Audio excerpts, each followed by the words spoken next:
Hai guys, kembali lagi bareng gua di Baraya Anime. Gimana kabar kalian semua? Wahai para penikmat konten spoiler, semoga kalian selalu diberi kesehatan, dilimpahkan rezekinya, dan dipermudah segala urusannya. Di video ini gua mau nerusin kisah perjalanan Mukoda di dunia isekai. Cerita yang gua bawain udah masuk di volume ke-8 bagian ke-1. Tapi sebelum gua ceritanya, udah lama nih gua nggak bacain komentar kalian secara langsung. Oke, yang pertama ada dari Ed Ansarfa.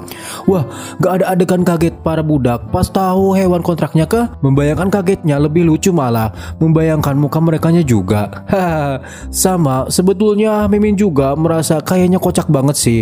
Banyak scene yang kalau divisualkan lebih kena gitu feelnya. Kita tunggu aja deh manganya update. Dan tentunya yang paling kita tunggu anime season keduanya.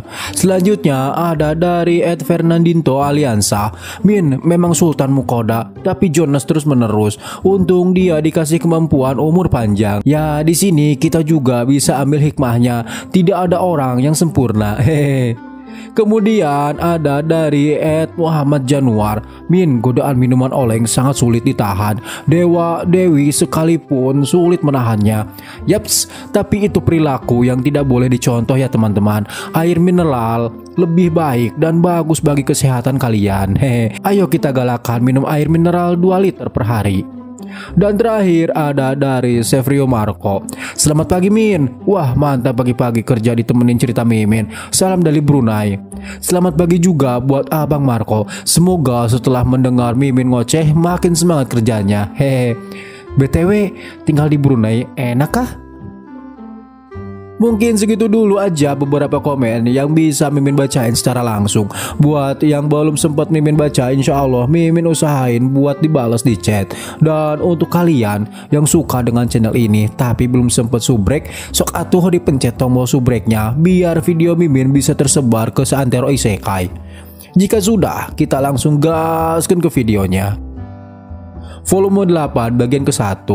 Setelah sampai di halaman depan rumah Mukoda, setiap orang dari mereka menatap dengan mulut menganga ketika melihat betapa megahnya rumah Mukoda. Sejenak Mukoda mengerti apa yang sedang mereka rasakan saat ini. Kemudian mereka mulai masuk dan berkumpul di ruang tamu terbesar di lantai 1. Tapi semua orang sangat sibuk memandangi kemewahan interiornya. Mukoda merasa gugup berdiri di hadapan semua orang. Ini kali pertama lagi Mukoda berbicara di hadapan banyak orang. Terakhir ia berbicara di depan umum sewaktu masih bekerja di kantor. Halo semua, aku sudah memperkenalkan diriku sebelumnya. Tapi aku Mukoda, orang yang membeli kalian semua. Mulai saat ini kalian semua akan membantuku, kata Mukoda dengan penuh rasa gugup. Soalnya nggak kebayang aja yang biasanya manut ke atasan sekarang bisa jadi juragan. Kedua keluarga membalas, senang bertemu denganmu. Untuk kelima petualang hanya menganggukkan kepala mereka dalam diam. Mukoda melanjutkan perkenalan jika dirinya adalah petualang rank S dan nyambi sebagai seorang pedagang di waktu luang. Tidak lupa Mukoda juga memperkenalkan Vel sebagai anggota familiarnya. Ya, saya juga adalah kerabat Dewi Angin Hill dan dari ras Fenrir. Nama saya Vel. Anda semua adalah budaknya kan? Jadi kalian semua juga harus mematuhi saya, faham? Kata Vel penuh bangganya. Sih, apa maksudmu mematuhimu juga? Tanya Mukoda kesal melihat tingkah Vel. Keluarga Tony dan Alban membantu setelah mendengar Vel berbicara. Para petualang sebetulnya sudah mengetahui kalau Fenrir dapat berbicara, tapi melihatnya secara langsung tetap saja membuat mereka kaget. Selanjutnya Mukoda juga memperkenalkan Dora naga pixie sebagai familiarnya.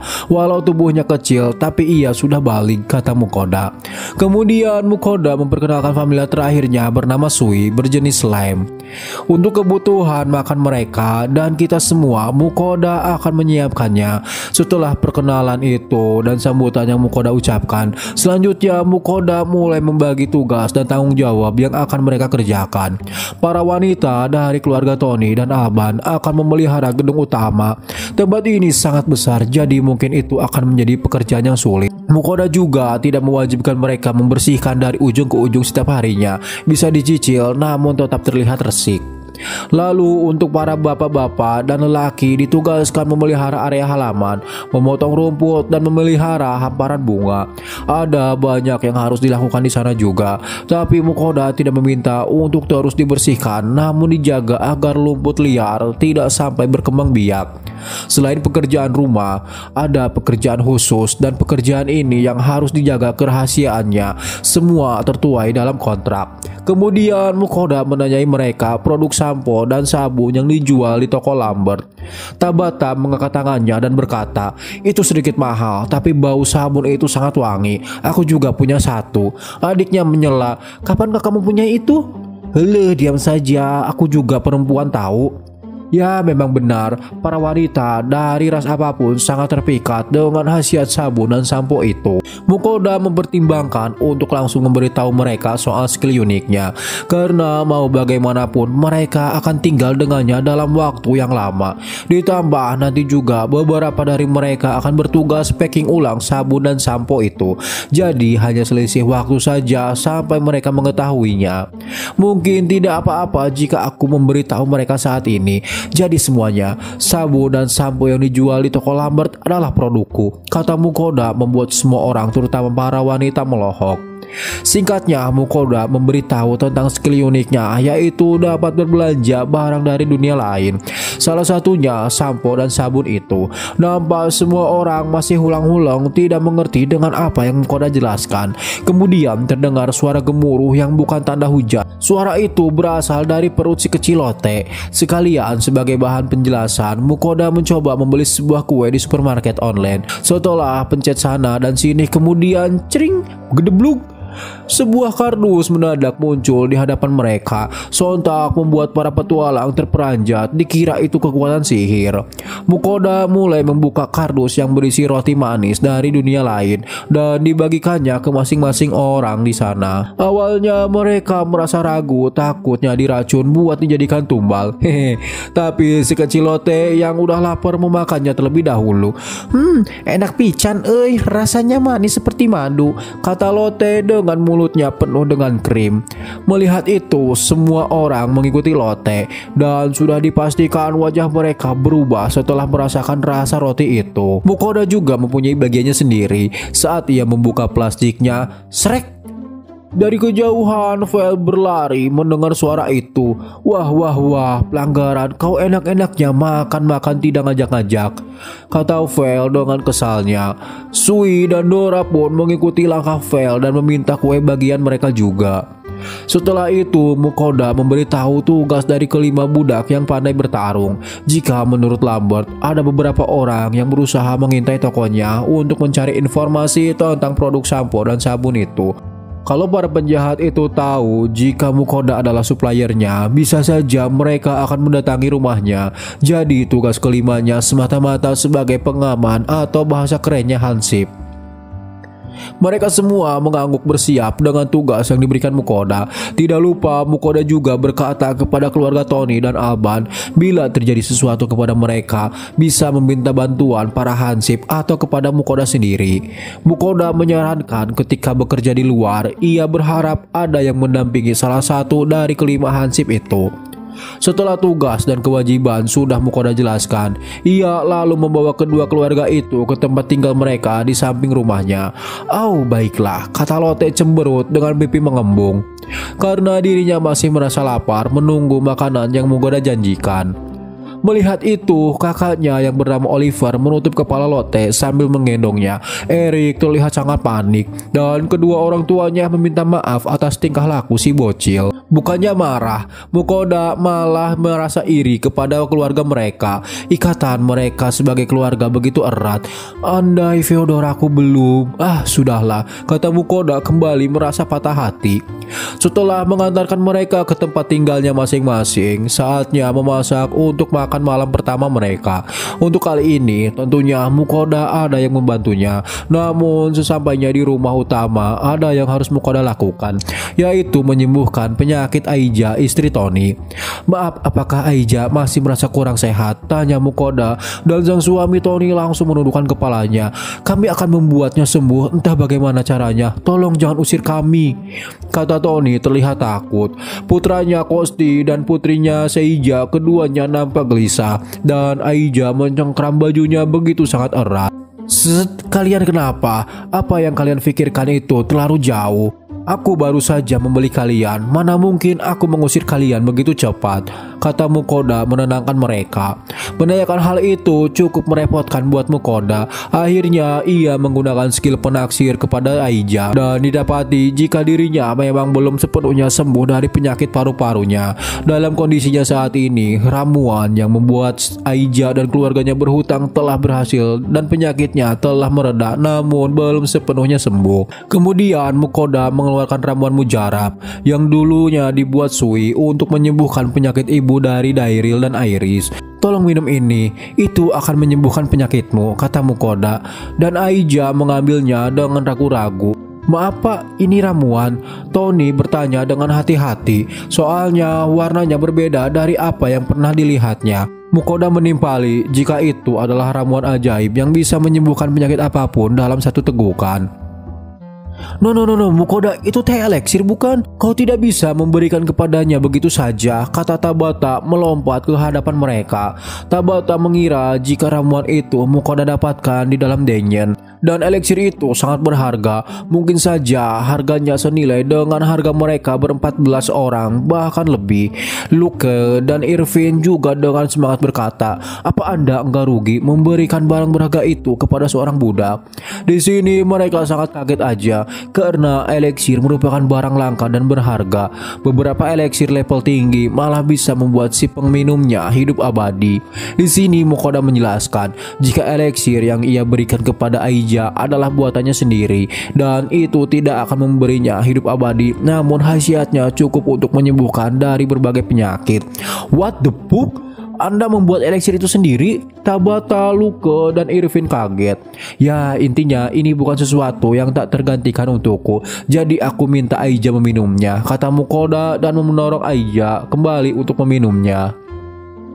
"Sok mangga Aija diminum, mumpung mereka masih pada bingung." Aija dengan ragu meminumnya. Kemudian terlihat tubuhnya mengeluarkan cahaya. Wajah yang sebelumnya terlihat pucat kembali memiliki aura kehidupan. Melihat itu, semua anggota keluarga Tony mengucapkan terima kasih sambil menangis. "Aku sudah mengerti, berhentilah membungkuk seperti sedang memujaku," kata Mukoda menenangkan Tony. Kosti dan Seija keduanya berteriak, "Tuan, kami akan bekerja untukmu seumur hidup kami. Teman-teman, kalian masih kecil, kehidupan kalian masih panjang, cukup membantu orang tua kalian sedikit demi sedikit," Mukoda menimpali.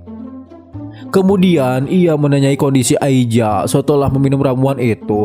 "Saya baik-baik saja. Biasanya minum ramuan terasa menyakitkan dan selalu membuatnya jadi lemah. Tapi saat ini saya baik-baik saja," kata Aija tersenyum lebar. Mendengar apa yang dikatakan Aija, semua keluarga Tony berpelukan untuk merayakannya.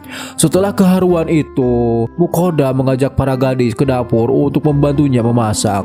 Di malam itu semua nampak bahagia. Mungkin rezeki bagi ke-14 orang bisa mendapatkan tuan seperti Mukoda. Kalau di dunia nyata mah mungkin kayak Raffi Ahmad kali ya, yang loyal pada semua pembantunya. Hehehe. Singkat cerita, di keesokan harinya setelah mereka selesai sarapan, tentunya Mukoda sebagai tuannya yang memasak dibantu para emak-emak. Mukoda mengajak semua orang pergi ke toko baju karena keluarga Tony dan keluarga Alban pada dasarnya ikut bersama Mukoda hanya mempunyai baju yang sedang dipakainya. Begitupun kelima hansip rumahnya. Mereka juga harus dipersenjatai dengan alat bertahan yang bagus karena mereka semua akan bekerja di tempatnya. Jadi Mukoda merasa mempunyai kewajiban untuk menghias mereka menjadi lebih rapi. Mendengar dirinya akan mendapatkan baju baru, Lotte kegirangan hingga lompat-lompat. Pakaian itu sangat mahal Mukoda. Apa kamu yakin akan membelikannya untuk kami? Tanya Alban. No what, no problem. Kalian akan bekerja di tempatku, jadi aku ingin kalian tampil lebih baik lagi, kata Mukoda si Sultan. Dengan ketiga familiarnya dan 14 orang pembantunya, Mukoda mulai berangkat ke mall untuk membelikan mereka semua baju baru. Toko pertama yang Mukoda kunjungi adalah toko milik Lambert. Di sana Mukoda ingin membeli sepatu terlebih dahulu. Hai Lambert, ini adalah ke-14 pembantuku. Terima kasih sudah menyarankanku, kata Mukoda. Dengan segala penjelasannya, Lambert mulai menunjukkan sepatu-sepatu yang pas untuk mereka. Selanjutnya untuk pakaian, Lambert menyarankan Mukoda untuk pergi ke butik Martir. Di sana begitu banyak pilihan baju dan gaun cantik. Petugas toko di sana menghampiri Mukoda. Di sini Mukoda menjelaskan tujuannya datang ke tempatnya. Ia meminta memilihkan baju yang pas untuk ke-14 orang di belakangnya. Salah satunya pakaian untuk mereka bekerja. Si ibu akan bekerja sebagai pelayan dan tukang sasapu di rumah. Sedangkan si bapak bertugas merawat halaman dan kelima orang sisanya akan menjadi hansip. Karena semua perlengkapan sudah ada, Mukoda berkata, jadi mulai besok kalian sudah mulai siap bekerja kan? Mereka semua mengangguk sangat siap. Dan untuk makanan, Mukoda menyerahkan kepada para emak-emak untuk mereka masak sehari-hari. Dan semua bahan-bahan Mukoda juga sekalian membelikannya. Di antaranya sayur mayur, buah-buahan, jahe, kencur, lengkoas, dan rempah-rempah lainnya. Singkat cerita, di perjalanan pulang, mereka melewati penjual sate. Mukoda mampir terlebih dahulu karena Vel, Dora, dan Sui sudah merasa lapar. Mereka tidak bisa kalau saat berjalan perut kosong. Selain untuk ketiga familiarnya, Mukoda juga membelikan untuk ke-14 pembantunya. Si lelaki tua penjual sate itu tersenyum lebar karena di hari itu mendapatkan rezeki nomplok di siang bolong. Di sela-sela makan, Mukoda memanggil Tony dan Alban, membahas perkakas apa yang mereka butuhkan untuk merawat kebun dan bercocok tanam. Sebagai tambahan informasi, Mukoda menggaji mereka selama per minggu. 1 koin emas per keluarga, dan untuk para hansip 1 koin emas per orang. Menurut Mukoda, angka itu terlalu kecil. Namun menurut Radoslav, gaji segitu mah udah di atas UMR. Apalagi biaya makan dan tempat tinggal sudah ditanggung Mukoda. Jadi 1 koin emas itu sama dengan 10.000 yen atau $100. Dan jika dirupiahkan 1,5 juta, kurus 15.000 per dolar. Berarti 1 minggu 1,5 juta kali 4 minggu dalam 1 bulan sama dengan 6 juta per bulan. Wow, gedean gaji pembantu Mukoda guys dibanding Mimin. Mana pendapatannya bersih pula, nggak harus bayar kontrakan sama makan. Beberapa waktu berlalu, di keesokan harinya Mukoda mendatangi kuil petualang. Vel dan yang lainnya menunggu di belakang. Kemudian Guild Master dengan langkah tergesa-gesa menghampiri Mukoda seperti ia telah menunggu Mukoda. Senang melihatmu Mukoda, apa kau membawa barang itu? Sebelum menjawab, Mukoda dibawa Willem ke ruang kerjanya. Mereka duduk berhadapan dengan meja di antara mereka. Willem menatap Mukoda penuh harap. Ya, aku membawanya, kata Mukoda. Baiklah, tunjukkan itu kepadaku. Aku bertanggung jawab dan mengujinya, kata Willem menimpali. Barang yang sedang dibicarakan mereka adalah tonik rambut yang Mukoda beli di supermarket olehnya. Tonik rambut seperti obat penyubur rambut. Ini adalah... Willem terpaku pada botol tonik rambut itu. Jadi Guild Master meminta tolong Mukoda mencarikannya obat penumbuh rambut. Barang itu akan Willem hadiahkan untuk Earl di kota Karilina yang akan berkunjung. Dan kebetulan juga kini rambut Willem mengalami kerontokan. Selain menggunakan tonik rambut, Mukoda juga menyarankan untuk menggunakan samponya juga agar kinerjanya lebih efektif. Tapi karena ini hadiah untuk Earl, Willem menginginkan efek penyembuhan lebih cepat. Mukoda berpikir sangat keras. Ia kepikiran untuk mencampur dengan tonik rambut lainnya.